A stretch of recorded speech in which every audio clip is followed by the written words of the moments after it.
ఈయన సీత షిప్ మహానుభావుడు అన్నాడు కదా, ఆయన ఇప్పుడు కనీసం లారీలను కూడా సీజ్ చేయలేకపోతున్నారని కొంతమంది చెప్తున్నారు. నేను అనట్లేదన్నా, జనం అంటున్నారు.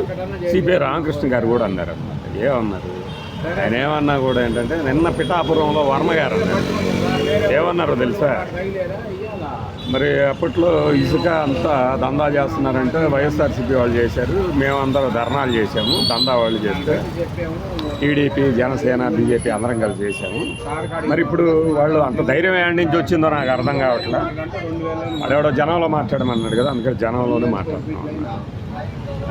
వెళ్ళి ఎవరిని కలిశారో ఏందో మాకు తెలియదు, కానీ పోలీసులకి ఫోన్ చేస్తే లారీలు ఉన్నాయని, జేసీబీ మిగిల్చి లారీలు మాత్రం వెళ్ళిపోయినాయి. మరి ఎట్లా పోలీసులతో కూడా టైప్ పెట్టుకున్నారేమో అనే పిఠాపురంలో టీడీపీ లీడర్ వర్మ గారు అంటారు.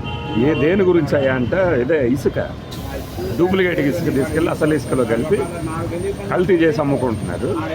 దానివల్ల ఏమవుతుందంటే 2 బిల్డింగ్లు కాకినాడలో కూలిపోయినాయంట. ఇది కూడా ఆయన చెప్పింది.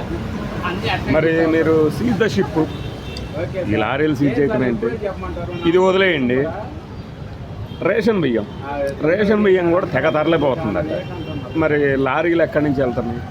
మీ ప్రభుత్వమే కదా అధికారంలోకి వచ్చింది, సంవత్సరం అయింది కదా. ఇంకా మాకు వైఎస్ఆర్సీపీ నుంచి వారసత్వంగా వచ్చింది ఈ అవినీతి, ఇది ఎలా ఉందంటే డైలాగులు చెప్పడం కాదు సార్, యాక్షన్లో దిగండి. రియల్ సింగం సూర్యలాగా ఎంజాయ్ చేయండి. అప్పట్లో మీరు ఆ షిప్పుని సీజ్ చేస్తున్నప్పుడు మాకు ఎంట్రుకలు లేచి నెక్కబొడుచుకున్నాయి, మామూలుగా నెక్కబొడుచుకోలే.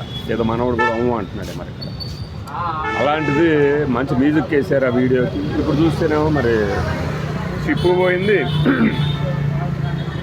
లారీలు వెళ్ళిపోతున్నాయి, ఇసుక లారీలు, బియ్యం లారీలు. దీని మీద మీరు ఖచ్చితంగా స్పందించాలి సార్, ఎందుకంటే డిప్యూటీ సీఎం కదా మీరు. బాయ్.